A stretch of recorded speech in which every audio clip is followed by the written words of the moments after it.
Hello, welcome to Humanity Matters Through Art. This is part 2 with Gertrude Borchardt.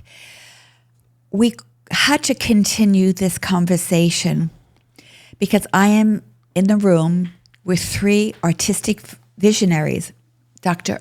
Bernie Furshbahn, who is in charge of this whole TV program, doing concerts in Israel, making films that are going to be on Netflix that have never been, and with my beautiful curator, Gertrude.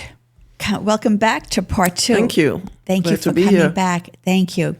So we were talking about collectors, one who wanted the Aliyah to show returning to the homeland, to Israel.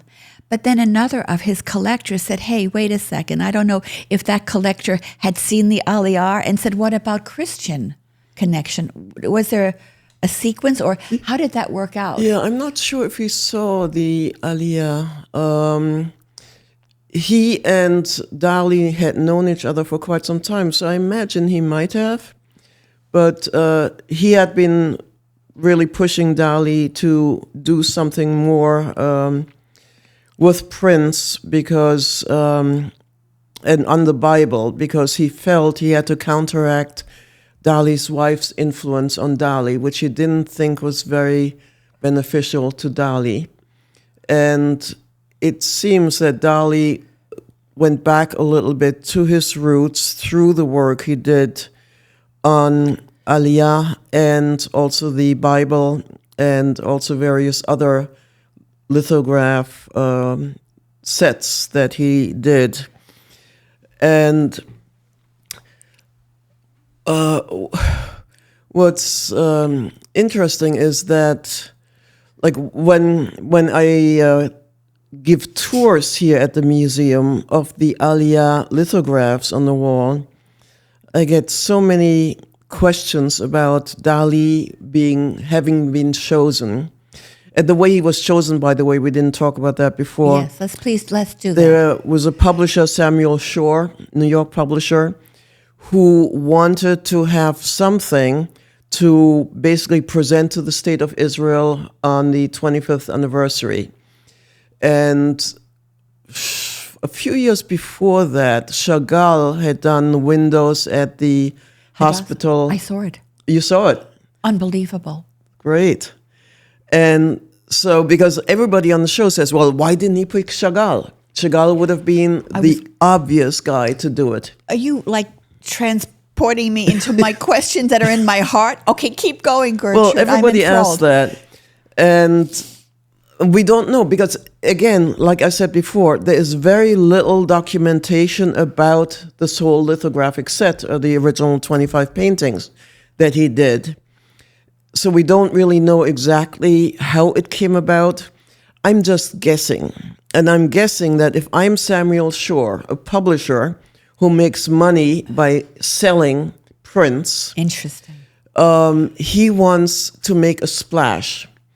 And if he uses Chagall again, it's, Chagall again, another thing for Israel. Okay, we've seen that before. Interesting. And so by using Dalí, I think there would be some controversy. So he could monetize it more by using Dalí. Exactly. It's similar to what many artists do, especially young and upcoming artists, when they are all struggling to be noticed and to get a gallery to represent them and to make money so they can live. What many of them do, and some of them have actually admitted it, one of their first paintings, they'll do something very, very controversial, like something they'll never do again in their later lives, just to be talked about. Because if you do a naughty picture, the papers will say, how dare he? That is really ridiculous. Well, that's what they want. So now they're being noticed. Now maybe galleries say, oh, wait a second, here is somebody who might bring in people to the galleries and we can sell some stuff. So I think the same thing went through Sam Shore's mind. That's my guess. We don't know. No, but it's brilliant because you said in your interview, it's not typical, and that's probably a good thing. Right. What do you, so he would, may I be honest, the first time I've been to the show, your curated show, 3 times. The first time I went in, it's so interesting being an art professor, and each class, each semester is different. You never know what you're going to get. Just like being a curator, docent, they're never the same. But maybe some questions are the same.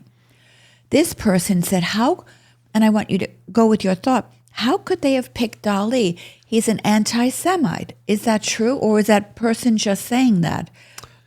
Well, I've tried to find quotes by Dalí that verify that that's true. I don't 100% believe it, but it's very possible that there might be some quotes somewhere. But then again, you have to understand who Dalí is. If you go through all the quotes that he uttered through his lifetime, many of them are insanely ridiculous for attention. Not because he necessarily meant them. Like, for example, he also said, it's so wonderful to wake up every morning and sign a blank piece of lithographic paper with my signature. That's $25,000 in my pocket. Oh, my God. Did he really mean that? Yes. Maybe. I mean, he was greedy. But he also says those things to really almost repel people. Because we also have to remember he had a very difficult upbringing. Did he? His mother was also an artist, and she did sculptures that were very unusual. We think Dalí sometimes is unusual. Wow. She is very unusual. He had an older brother who died when he was very young, I don't know, 2 or 3 years old. And he was also called Salvador. And his parents insisted on calling the second son also Salvador, and told him basically it's his job to fulfill the life of the brother that didn't survive. How horrible. So he had a lot to deal with, and I think that probably influenced him more than you would think. As a small child, having to carry this burden, not be able to be just yourself. So if it, let's say, he didn't understand Jewish culture, or maybe he couldn't relate to the Aliyah, what in his background was able to make such an outstanding, I mean, looking at the boat and the way the Jewish star, it's as if there was so much love in his heart. Right. What did he have to go deep into his creative soul to pull that off? That's one of the answers I give when people ask, like, why Dalí? I mean, he hated Jews. He was an anti-Semite. I mean, I never heard that. I don't think so, because, and what I say is, look at these prints. I agree. Do they look like being made by somebody who is an anti-Semite? No, it doesn't. No, he probably didn't know a lot about the Jewish Bible. And I know from some of the things I've read, he did meet with some friends who were Jewish, where he asked them, okay, what are the themes that I should bring into the set? And he was told. But if I look at each and every piece, there is so much feeling in there. There is no way that somebody who hates the Jews would be able to do that. But it's funny how people say that. I mean, I'm hearing it in the gallery. I never heard such a word in my life like that. Yeah. But then again, he goes into the Christian Bible. Right. So was he obviously was spiritual? Like, what was his personality that could create that? Yeah, when he grew up, he was spiritual, and he was brought up in a Catholic household. So, and he was somewhat observant from what I read as a child. And then meeting Gala, apparently, that sort of got lost. And they were much more into like crazy entertaining and crazy events to draw attention to themselves. And like the mustache and all of that was all just to draw attention. So I think that the kernel was there in him. But the other thing I too want to get back to for a second, for when the question comes, how did they ask him to do this as a supposed anti-Semite?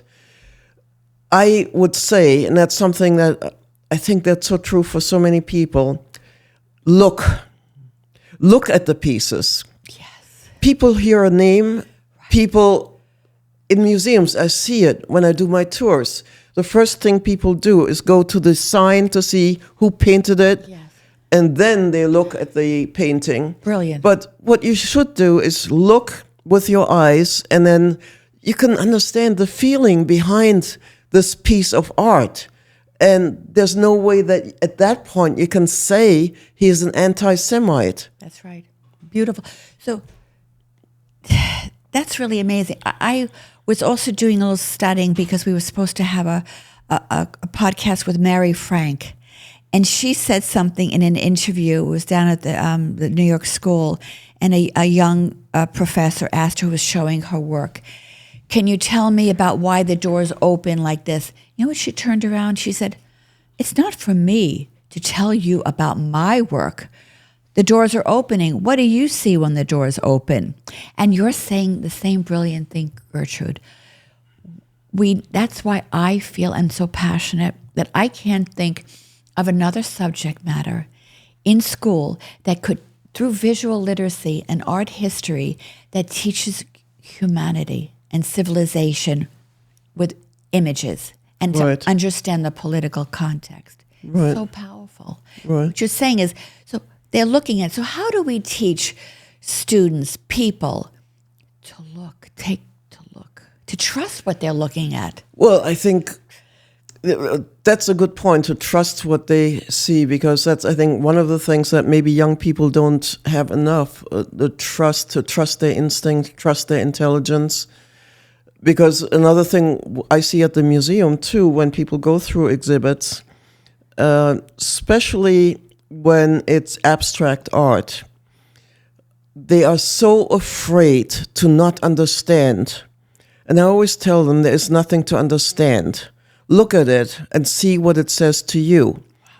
And we get that from artists, because many times when we have abstract art, many of the artists are still alive. So they come to the opening and they talk to the docents. So we have a chance to ask them too. And many docents will always ask them, well, when you did this, what did you mean to say? And they say, what do you see? Everybody sees something different. And there's no right or wrong way of seeing it. It's because you bring something to it. Exactly. From your life experience. But I think the main thing is, like, especially nowadays, when I see not just kids, but also older people, some older couples sitting at dinner in a restaurant, each one of them on their iPhone. That's not what I mean by looking. By looking, I mean look at the other person, listen to what the other person has to say. Look at their eyes. Right. Look at their eyes. Right. And I think that's one thing that my father told me early on. He was a museum director and an archivist and a scholar. You come by this naturally. Now it's beginning. Now I see. And what he did, and as a child, you don't appreciate what you are getting from him. But it was in your blood already. It was in my blood. We went to auctions all the time. We went to museums all the time. We went to churches where, this was before cell phones, obviously. We traveled to France every summer during our summer vacation. And he wrote a lot of books, a lot of articles about sculptures and paintings. And he would sit in the church and sketch a painting or a sculpture of Christ or Mary. Oh. Can you imagine what that does to an 8-year-old child? My God, when do we get out of here? When can I go play? You had a miracle childhood. But later on, looking back, I realize how much it did to me, because I also then had to look, because what else was I going to do in the church? I watched what he was doing. Same thing in nature. We went for long walks every Sunday, and he would point out trees and birds and tell me who they were. And again, as a child, you say, oh, come on, stop already. But later on, like every day of my life, I think, oh my God, I'm so thankful about all the things he taught me. You were born for this. You see, you had to have the right origin, right, the right background. So it's like talking to you, Gertrude. I've never been able to have a conversation because you're saying something so deep. You're talking about abstraction, and one of my icebreakers that I give my students, because I want to really know about them, and one of the quickest way, because I'm teaching online. It seems that you can't do it, but actually has opportunity. So I'll ask them, show me a piece of work that you love, and showing me a piece of work you hate, and why. I get to know, you know where I'm going, everything I need to know, and tell me a color.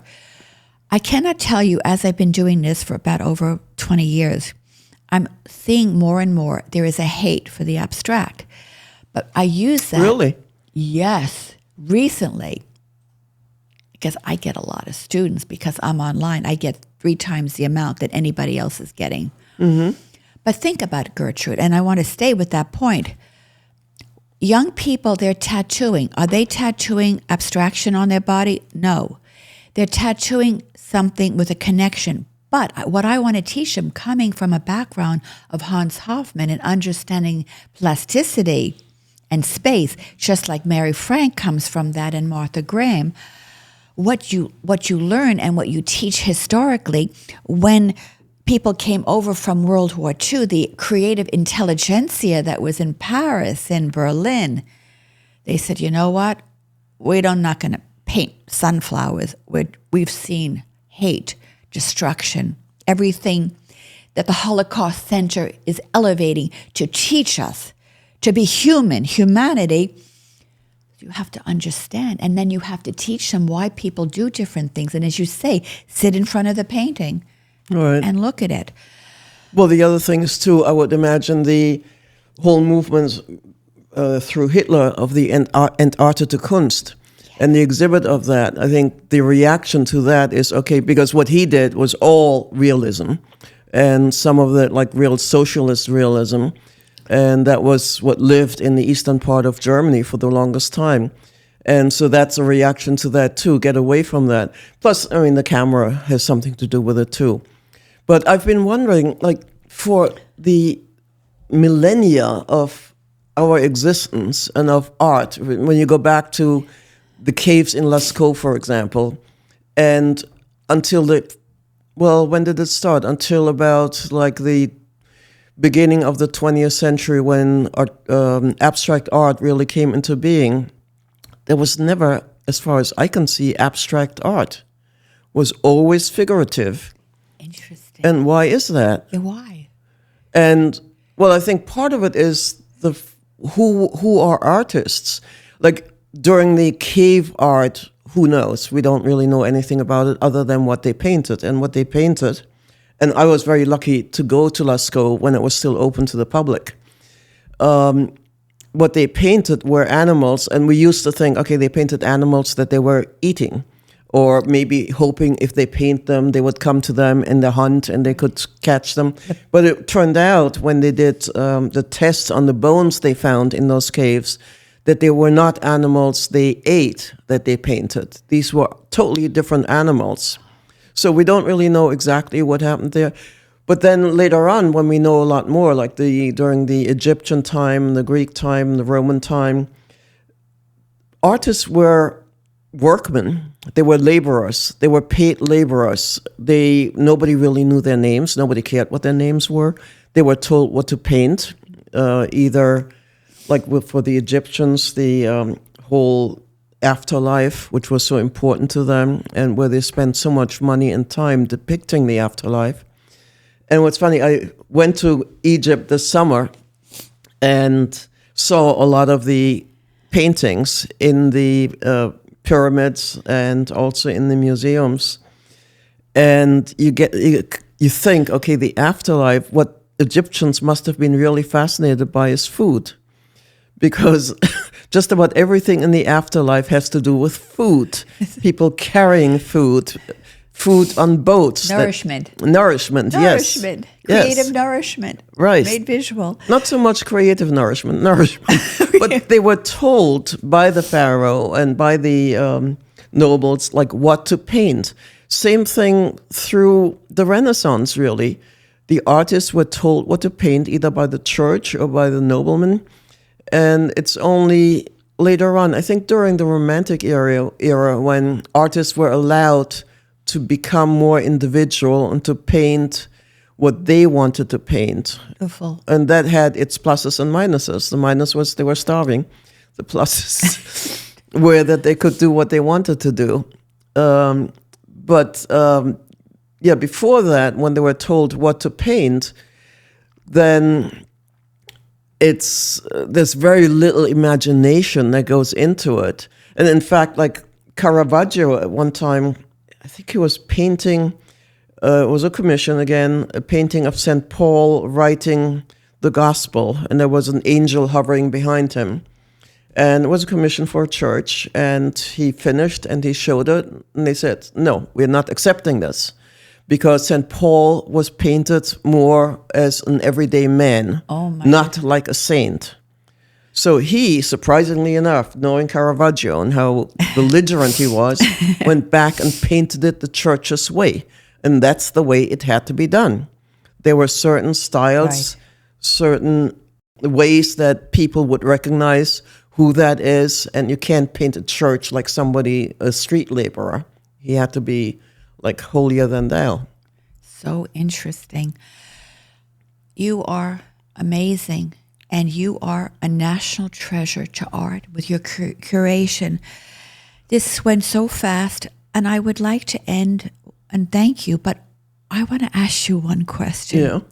We touched upon, well, before I asked you the question, ironically, one of the most three exhibitions that's touched my life is yours, the Dalí. The other was Hilma af Klint. Interesting. That had spirituality. And the third one was at the Met Costume, the Christian imagination. Mm-hmm. And we have a lot of understanding of the young people coming to museums, and now, not too long ago, with the assassination of Charlie Kirk. I'd like to ask you, if you could curate your next exhibition at the Nassau County Museum, because we can't do it here, there's no room, not the place. If we would like, in honor of Charlie Kirk, our love for him and respect, how could we as art people, what would you want to curate to bring Judaic and Christian values to this country under the Nassau County Museum of Art? What would it look like? Who would you want? How would you do it? We only have about 2 minutes. Well, that's a tough question. It definitely has to be something spiritual, because I really don't believe in any art that is very political, because I think that survives for about 2 years and then it's dead. Art has to have values that can speak to you forever. Right. Could it be ancient values? Would you incorporate the ancient world? What would you do? So I know I'm putting you on the spot. I didn't ask you this question, but it's coming from my heart, Gertrude. Right. We've seen things in so many ways, and I feel that the power of art, I personally feel, in my humble opinion, that this is where the greatest education could be for academia and for the people of the street who walk in. That this is true education. As Bernie says, just so much you can talk about this, the despair of hate and Holocaust, but what are we going to do with it to take it forward in his honor, in making our countries more positive? I think you'd probably want to go to the Old Testament and the New Testament and pick out things from there that talk about the love and grace of God, because in some of the questions that Charlie is being asked, was asked during the campus visits, is the fact that God is so angry and unloving, and they really don't quite understand how to get to God, and don't quite understand how good He is, and bring God into their lives. So I think if you can plug out some elements in the Old and New Testament with text and also with a lot of pictures, and demonstrate it that way. Can you do it at the Nassau County Museum? The trustees would never go for that. Oh, okay. Where would it go for? That's the problem. Where could we, if we can talk about it, it must be created. It must happen. It probably would be best at some university campus.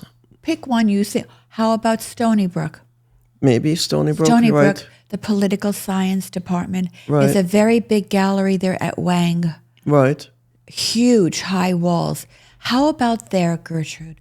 How about you make a curation there? There's no human being on this planet that could do it but you. Oh, God, that's full. I want to thank you so much. Time is up. It went too fast. Thank you again. Humanity Matters. And the first place to go is the Holocaust Museum and Tolerance Center, where it will now open up your heart and it will align with the exhibition of Dalí that's very untypical. That will be the beginning of your excavation to God, spirituality, and goodness. Thank you for tuning in, and please share this with other people. Thank you.